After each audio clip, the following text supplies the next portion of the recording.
udah minta WA-nya, jam 7 kita udah mau ini, jam 5 paginya udah mau. Jadi dia juga ngakuin bahwa dia telat sih, jadi ya mungkin belum jalan ya. Sebagai orang tua yang punya anak perempuan, melihatkan waduh, bejat. Nggak ada, pokoknya mau dibilang bawa umur, mau dibilang apa, aku lihat videonya, ketawa-ketawa, kayak itu namanya pembunuh berdarah dingin tuh gitu. Nanti itu cikal bakal ke arah sana. Jadi memang ya kita kadang nggak bisa menyalahkan orang tua atau apa, kadang kan anak itu punya lingkungannya banyak, keluarga, teman, lingkungannya sekolah, ada 3 lingkungan kan. Jadi kalau masih kecil, masih searsi, masalahnya siapa? Orang tua. Kalau udah gede gitu ya banyak ya, kita nggak bisa menyalahkan siapa gitu. Balik lagi orang tua harus lebih waspada, tapi yang jelas kalau saya itu terjadi pada anak saya udah pasti waduh, nggak tahu lagi. Nggak. Karena kalau ini dibiarkan akan banyak orang-orang seperti ini yang berkeliaran di luar sana, yang ternyata ini mengerikan loh, mukanya manis-manis, mukanya baik. Itu kalau aku nggak tahu dia orang jahat, kelihatan begini pasti kayak baik kan gitu. Mungkin orang tuanya juga nggak tahu punya anaknya begitu. Jadi aku sih benci banget lihatnya gitu. Nggak ada deh. Aurel punya pengalaman dibully di sekolah atau gimana? Dibully di sekolah? Enggak sih, kalau di sekolah nggak, cuman kan pernah dulu dibully di media sosial. Di media sosial, tapi kalau di sekolah nggak sih. Kalau yang nggak kelihatan di negara ya. Bung kan ini kan mendapat dukungan juga dari banyak artis, kan melihatnya gimana? Oh ya pasti dong, pasti. Aku ngeliatnya ya bukan hanya artis, tapi paling nggak penegak hukum harus segera menindaklanjuti kasus ini, di mana anak itu nggak boleh bebas berkeliaran. Gila, di kantor polisi bisa selfie kayak nggak ada, nanti udah ada. Kayak nggak ada salah. Tapi kayaknya model kayak gitu ditangkap polisi itu bebel.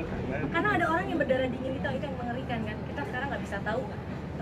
Kita sekarang kenal orang aja nggak bisa tahu orang itu kedoknya terlalu berbahaya gitu. Kita nggak bisa menilai orang baik apa enggak, itu udah susah. Tapi kabarnya bisa bebas karena ada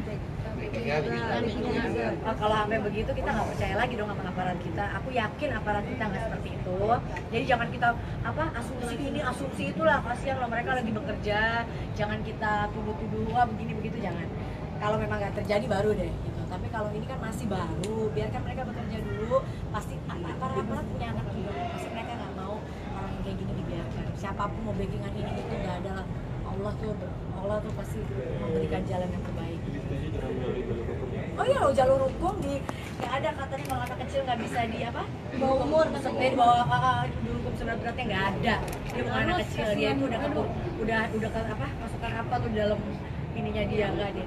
Orang pas dibully gimana kalau perasaannya mungkin? Kalau dibully sih gimana ya, mungkin kan sedih sih ya, cuman tapi kadang orang beda-beda, ada yang dibully segala macam, ada yang nangis.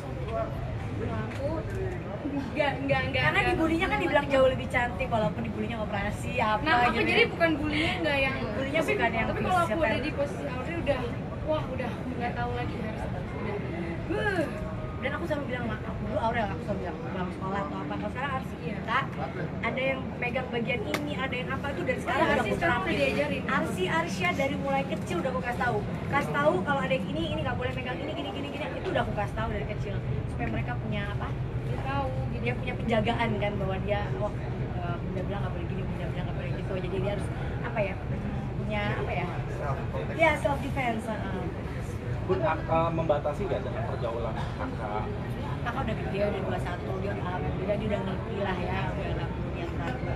Jiel juga walaupun tetap baru umur 18 tapi udah luar biasa, bisa sangat-sangat bisa mengatur diri dia sendiri, dia bisa mengatur ritme hidupnya dia, sekolahnya dan macam-macam. Dan saya berharap yang kecil juga bisa kayak kakak-kakak. Untuk sosmed sendiri akan dikurangi nggak kan? Mungkin ini dampak dari. Anakku yang kecil gua nggak main sosmed, Arsya tuh nggak punya HP, nggak main sosmed.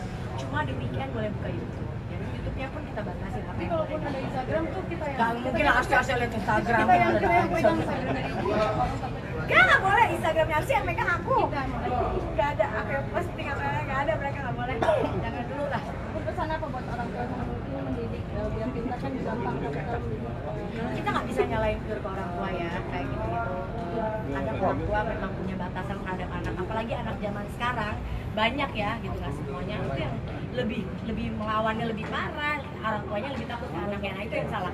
Kita orang tua bagaimanapun jangan pernah bilang anak udah besar apa nggak ada.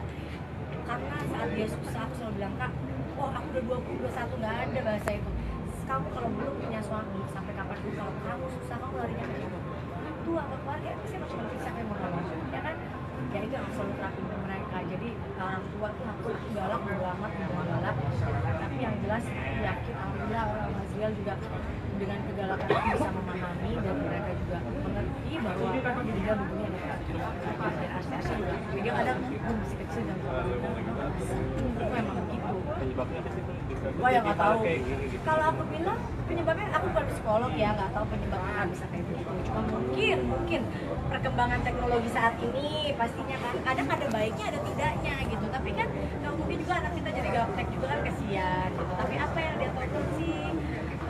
Ya kadang susah juga ya kalau misalnya kita membatasi, kita sendiri juga nonton film berpuar gitu. Tapi balik lagi apa mungkin agama ya. Kalau kita punya agama yang baik, mau nonton film kayak apaan juga didasari dengan agama dan ketakutan kita pada Allah dan juga pada orang tua kita. Kalau aku kayak gini dan nggak usah takut sama yang lain dulu deh. Takut sama Allah dan takut kalau mencelakakan orang, menyakiti orang itu punya rasa kesian, punya rasa empati. Kalau ini kan enggak, dia makin orang ini diangkat, dihancurin, disakiti kan makin kesian sama